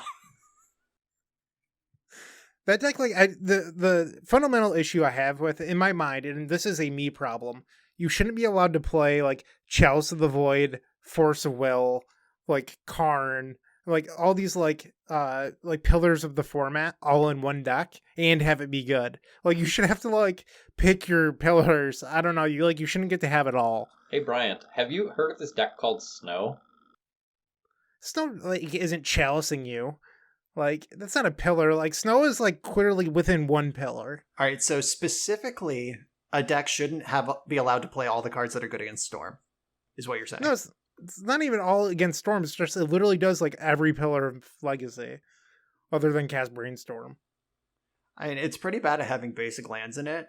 It also, I've died to a lot of wastelands. Like, they just clip your reaction to them and you can't fucking do anything. Like, there's risk to this. It's a stompy deck at the end of the day. You're the one out there not playing Force of Will or Wasteland, you weirdo. Yeah, it's like I said, it was a me problem. I'm allowed to hate things that beat me. This is a huge you problem. I think you shouldn't be allowed to win the game on turn 1 with Veil of Summer backup. All right? Okay. All right? I mean, that doesn't happen very often, but okay. That's bullshit. All right. Speaking and of Wizards bullshit, agrees. That's why they printed Force of Negation.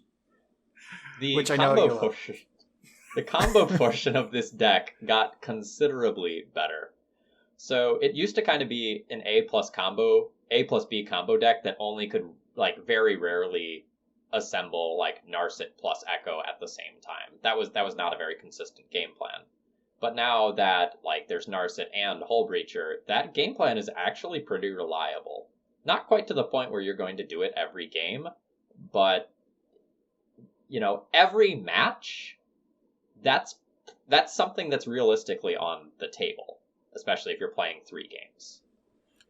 Yeah. I'd like to point out here that, like, if you have both Narset and Hullbreacher, it is not favorable for you. So if you're going to choose to play this, like, abomination of a Magic deck, please at least do it correctly. Like, if you play Narset, you are not getting as many treasures. Just a heads up. That is partially true. The way that they interact, I have to think about this. I wasn't planning on talking about it. They both replace draws, right? Correct. And yeah, the owner, when 2 replacement effects are in play on the same item, the owner of the affected object gets to choose which one happens. So your opponent actually gets to choose whether Narset or Hullbreacher replace their draws. There is also Narset doesn't kick in if Hullbreacher is already in play. So, like, if you have Hullbreacher and Narset, and you Echo of Aeons on your own turn, your opponent hasn't drawn any cards yet this turn, so they still get their 1 card off Narset, and Hullbreacher replaces each of those, and they don't get a choice in the matter. Like, they never draw the 1 card to meet Narset's criteria. So that does still work. Oh, damn. I think you should try it on Magic Online. I think I have it on video of me doing that. Okay. Like, pretty sure. Do your own research. Don't take it any of the air. I did not actually do any work on this because I wasn't planning on thinking about it. But yeah, Narset lets each player draw 1 card per turn, and Hullbreacher replaces that 1 draw 7 times. So Narset is never met. Like, it works on your own turn. If you somehow try to, like, spin off on their turn, you might get punished. Or if they, like, brainstorm in response or, like, AK in response, they might get you. I think you might be looking at it wrong because, like, you're looking at, like, Narset doesn't meet the first one. But, like, it's still a replacement. Like, it doesn't look at the first one and then shut off for the rest of the turn. It does. Like, I just opened up Scryfall and I typed Netflix instead of Narset into the search bar. That's not going to help us. Okay, each opponent can't draw more than 1 card each turn. And the Hullbreacher replaces the draw, so they never draw. Yeah, I believe Brian is correct here. Okay. Yeah, it does work. And also it's like, because of the way Hull Breacher works, I think it will always trump Narset on your turn. Like, because Hull Breacher doesn't say they can't draw extra card, or Hull Breacher isn't like additional draws. It's the one draw in their draw step for their turn is what it says. So even if like you go for the Echo of Aeons, like I said a second ago, I think I was wrong. Like if they accumulated knowledge to draw a card in response, Hull Breacher will catch that before Narset does, because it's not their draw step. And they will never draw a card on your turn under any circumstances with Hull Breacher in play. So I'm pretty sure that this is safe to work. So one thing Bryant was maybe hinting at here was that like Narset maybe shouldn't be in some of these decks in the first place. And that's something that I've seen a lot of people in the community saying that I pretty heavily disagree with. I really like the redundancy that Narset offers. Narset was always cool in these decks in the past, but didn't quite play into the Ancient Tomb thing, so it was a little harder to do early. But I totally still like Narset in the deck as another like A plus B combo piece, plus something that helps you find your endgame finishers like Urza and Karn. Yeah, and something that came up that I did not specifically expect, but shouldn't have been surprised by when I tried this deck, is that Hull Breacher is also a colored mana source. Like, I was casting Narset more reliably because I had Hull Breacher. And, like, it was pretty normal for me to be working every game plan to, like, maintain parity, mind twist you.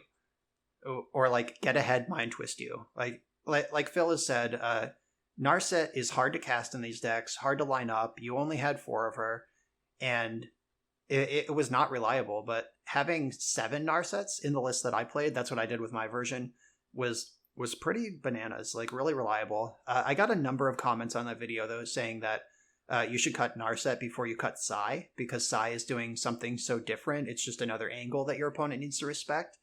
And I'm kind of the opinion that I don't give a shit what they respect if they don't have a hand.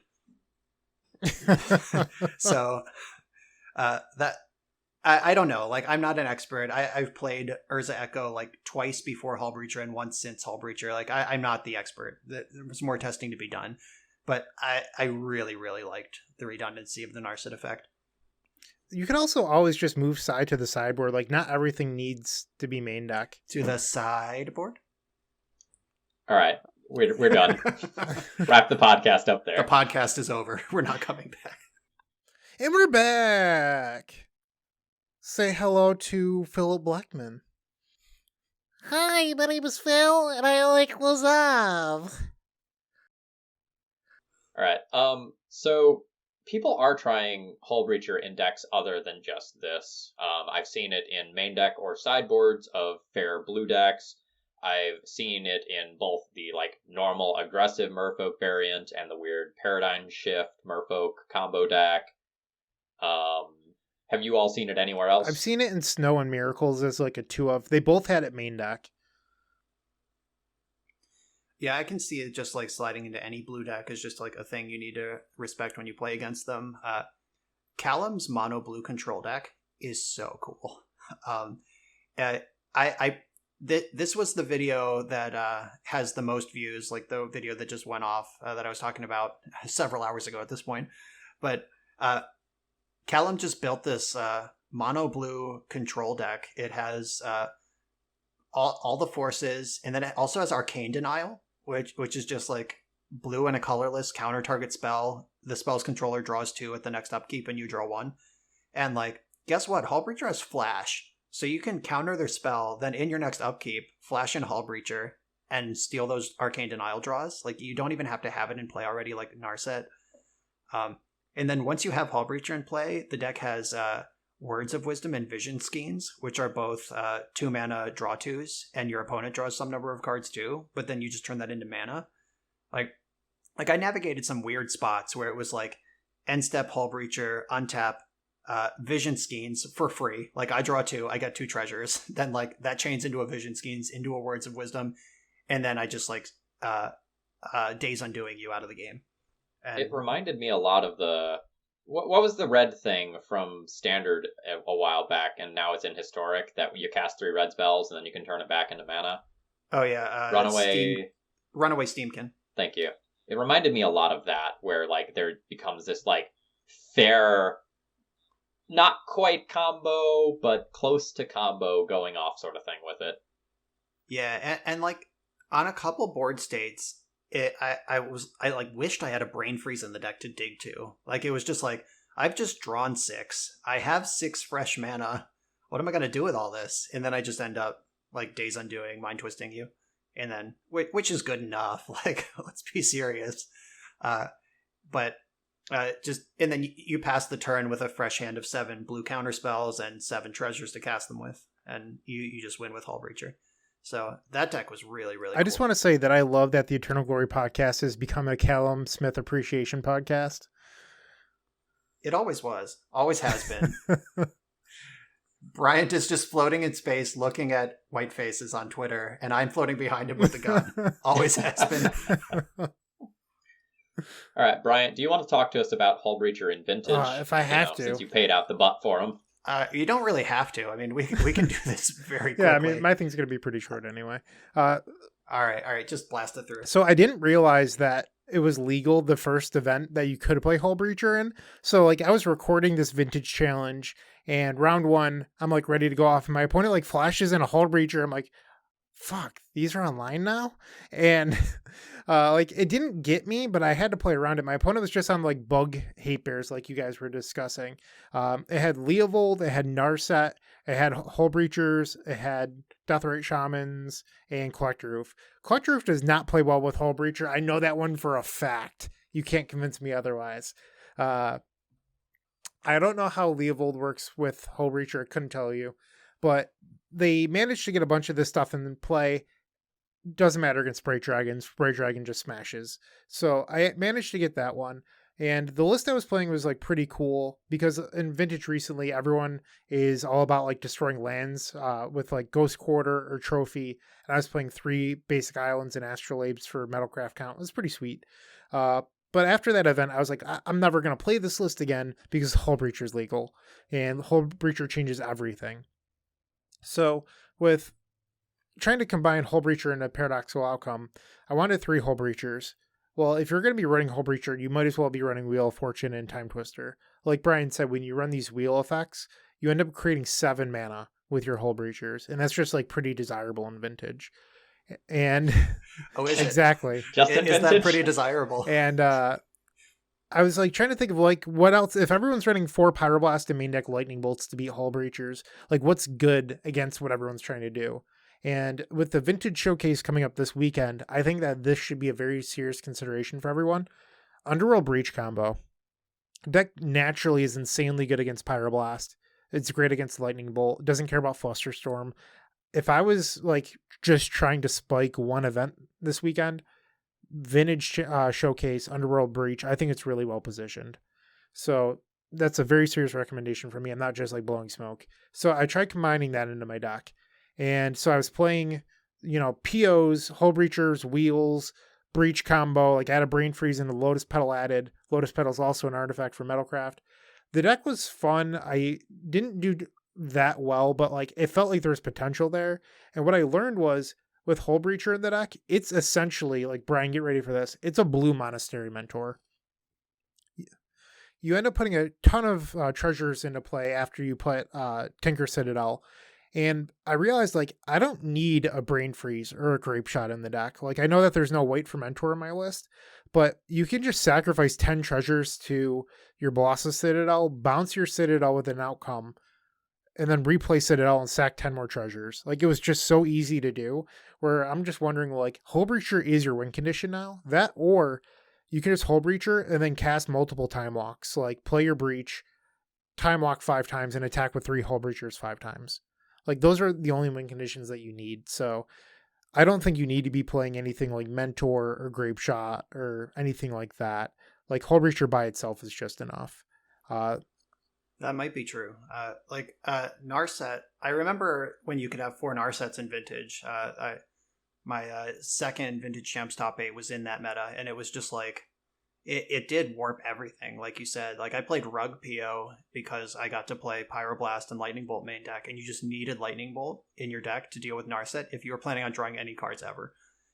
And Narset ended up restricted, and Hull Breacher is easier to cast than Narset and also has Flash. Like, do we think Hull Breacher will be the fourth card, or the fourth creature card to be restricted in Vintage? I think it's possible. I've heard a lot of people that play Vintage. I play Vintage once a week. Like, I don't play leagues.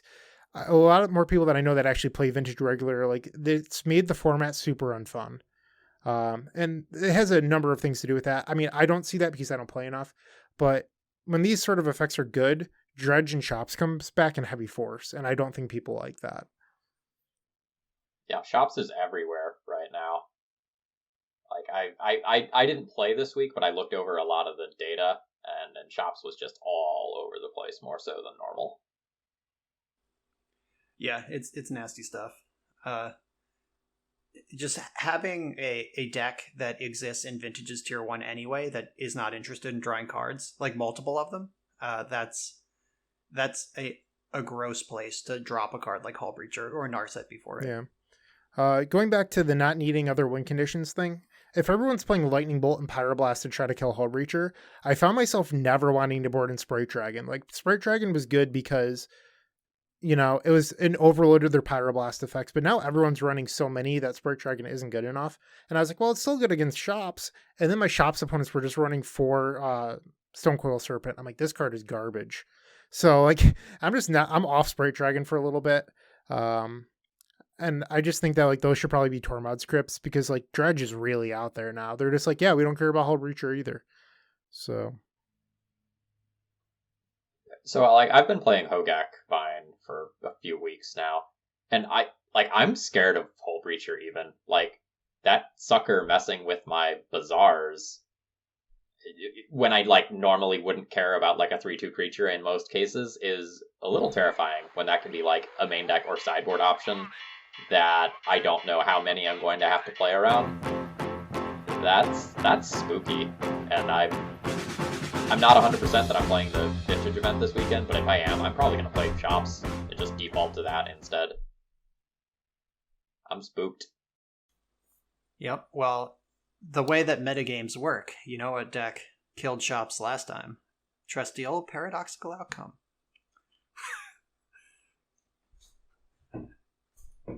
You heard it here. I think we're winding down at this point. Yeah, I think we're done. We've talked a long time. This took a lot of wobbles, but I think it was fun. We kept it moving, and we about hit our normal time mark. So I think we're good. I mean, I've said some stuff. Maybe it's not all accurate. Words were said. Words were said. Fun time were had by all. The passive voice was used. All right. Now we're just talking about the fact that we've talked. So thanks for listening, and we're out of here.